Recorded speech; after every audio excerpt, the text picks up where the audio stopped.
गुरु की बड़ी सेवा करता था। और जो इनके गुरु थे वो बड़े परम योगी थे, बहुत अच्छा योग करते थे। बचपन से बेटा गुरु की सेवा में रहा और गुरुजी ने योग करना सिखा दिया बालक। और जब प्राणायाम चढ़ावे तो आधा आधा घंटे तक सांस रुकी रहे। बचपन से योग अभ्यास किया था। धीरे धीरे धीरे धीरे अभ्यास इतना हो गया, आधा आधा घंटे तक सांस लौट करना आवे।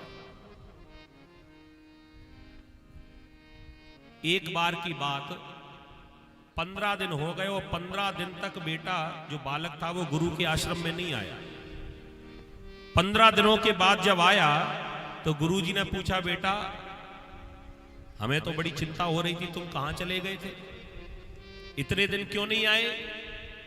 तो कह दिया, गुरुजी मैं तो नहीं चाहता था, लेकिन घर वालों ने जबरदस्ती मेरा विवाह करा दिया।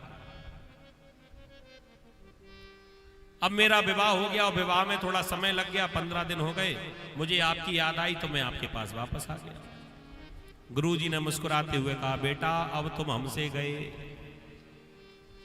अभी तक हमारे थे, लेकिन अब विवाह हो गया, अब हमारे नहीं रहे, अब हमसे गए, हमारा मोह टूट गया।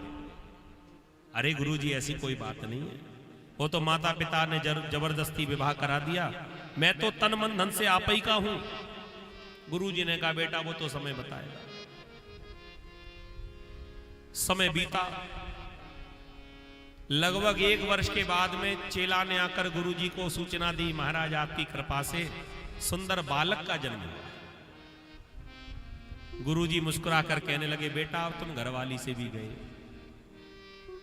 अरे गुरुजी कैसी बातें करते हैं? कह दिया, ये संसार किसी का होता ही नहीं। जब विवाह हुआ तो हमसे मोह टूट गया, अब बेटा हो गया तो घरवाली से मोह टूट जाएगा। अरे नहीं महाराज, ये तो सब कहने की बात है, मैं आपसे भी प्रेम करता हूं, मैं अपनी पत्नी से भी प्रेम करता हूं, और अब बेटा हो गया तो बेटे से भी प्रेम करता हूं। और केवल मैं ही मैं प्रेम नहीं करता, ये घर वाले भी मुझसे बराबर प्रेम करते हैं। मेरी माता जी, मेरे पिताजी, मेरी घरवाली, ये सब मुझसे प्रेम करते हैं। गुरुजी ने कहा, बेटा सच्चाई जानना चाहते हो? हाँ गुरुजी जानना चाहता हूं। तो ठीक है, एक काम करना, तुम घर जाना आज और अपनी पत्नी से 1 लोटा पानी मांगना और पानी पीकर लोटा वापस कर देना और कहना मेरी तबीयत खराब है, और सांस रोककर आधा घंटे के लिए लेट जाना। पूरी दुनिया की सच्चाई तुम्हारे सामने आ जाएगी। बैठ जाइए, आइए थोड़ी देर बैठ जाओ। हाँ हाँ, आपका स्वागत स्वीकार करेंगे, पहले तुम्हें देख तो ले हम ढंग से। बोलिए भक्त वत्सल भगवान की। हाँ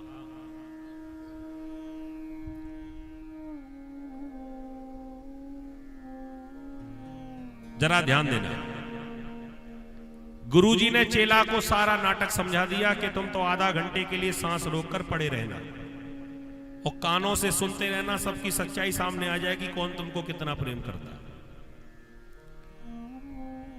चेला ने वही किया, अपने घर पहुंचा, घरवाली से कहा जरा 1 लोटा पानी तो पिलाओ। पानी पिया। पत्नी ने पूछा क्या हो गया? कह दिया आज तबीयत खराब है, बड़ी जोर से सिर में दर्द हो रहा है, ये लगता है कि अब मैं बचूंगा नहीं। अरे स्वामी ऐसी क्या बात करते हैं, आपके बिना मैं तो जिंदा नहीं रह पाऊंगी। चेला के मन में बड़ा प्रसन्नता हुई, देखो गुरुजी कह रहे थे कोई तो मैं नहीं चाहता, देखो कितना चाहती है मुझे।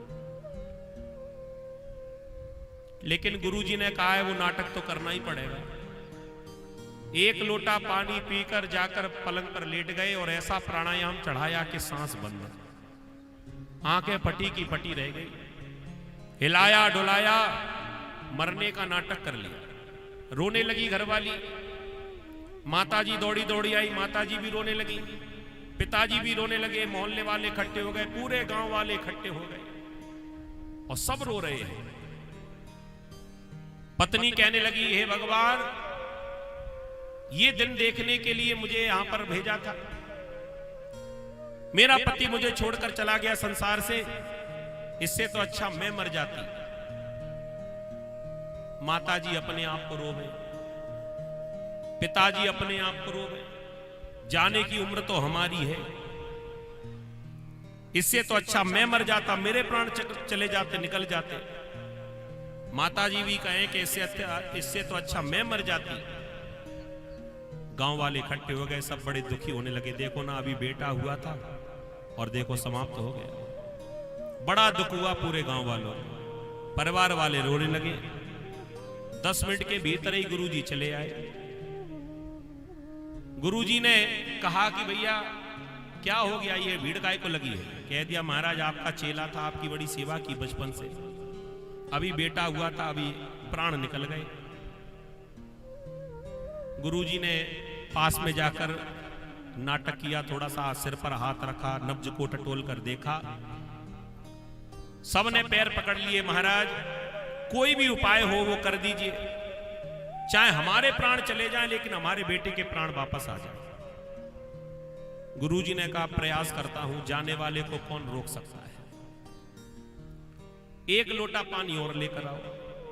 गुरुजी ने एक लोटा पानी मंगवाया और 7 बार उस बालक के सिर पर घुमाया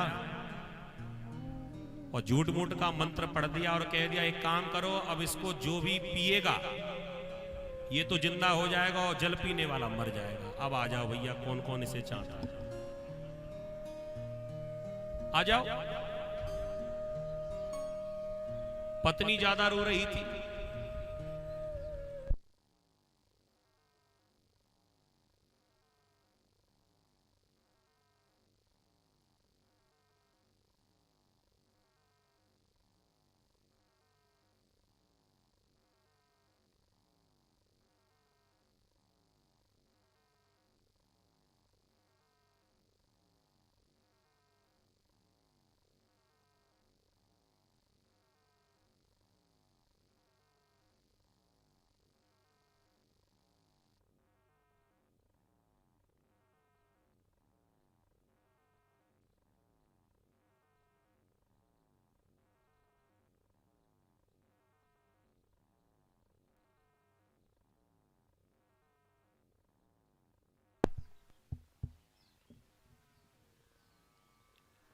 बोले वृंदावन बिहारी लाल की।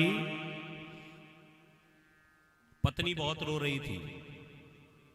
गुरुजी ने कहा कि एक काम करो, तुम्हारा सुहाग बच जाएगा, तुम इस पानी को पियो। पत्नी कहने लगी महाराज आप ही तो कह रहे थे जाने वाले को कौन रोक सकता है। अब मैं जल तो पी लेती लेकिन ये बालक छोटा है, अब इसकी देखभाल कौन करेगा? तो महाराज मैं तो इस पानी को नहीं पी सकती।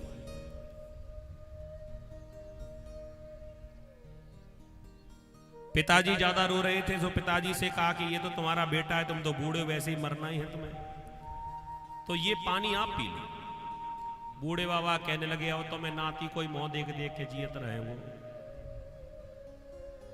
अब बेटे का ही तो अंश है, तो मेरे लिए तो यही बेटा है ना महाराज, मैं तो नहीं पी सकता। माताजी ज्यादा रो रही थी। माताजी को कहा कि तुम ही पी लो इस पानी को। कह दिया महाराज मेरे ऊपर बड़ी भारी जिम्मेदारी है पूरे घर की। अब बहू तो बेटे की सेवा करेगी, बेटे को लालन पालन करेगी, लेकिन ये बूढ़े पति की सेवा कौन करेगा? और मैं ही मर गई तो घर तो पूरा ही समाप्त हो जाएगा, सब बिखर जाएगा। महाराज मैं भी इस पानी को नहीं पी सकता। वो सब पड़ा पड़ा सुन रहा था, जो झूठ माट के रो रहे थे, सबकी सच्चाई सामने आ गई। गांव वालों ने इकट्ठा होकर कहा देखो महाराज इन सब के पीछे तो आगे पीछे